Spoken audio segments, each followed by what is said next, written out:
Asian न्यूजमध्ये आपलं स्वागत आहे. मी अनिस अहमद. पॉचे ठळक बातम्या. A7 न्यूजमध्ये आपले स्वागत. शहरातील मेहराजुलूम चौकात दिनांक 9 जानेवारीला झालेल्या मारहाण प्रकरणात दुसरा गुन्हा नोंदवण्यात आला आहे.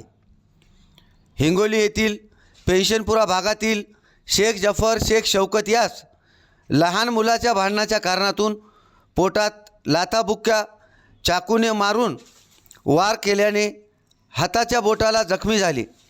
तसेच त्यास लाथाबुक्क्याने मारहाण करून गुन्हा तुझ्या मुलाने भांडण केल्यास पाहून घेऊ अशी धमकी दिल्याने 13 जानेवारीला हिंगोली शहर पोलिसात शेख जफर यांनी दिलेल्या फर्यादीनुसार शेख माजिद उर्फ गुटली, शेख खुर्शीद, शेख माजिद उर्फ मुज्जू, शेख खुर्शीद, शेख वाजिद शेख खुर्शीद, शेख साजिद शेख खुर्शीद, शेख शोएब शेख माजिद, शेख शादाब शेख माजिद, शेख आवेश शेख वाजिद राहणार पेन्शनपुरा या 7 जणांवर गुन्हा दाखल करण्यात आला आहे.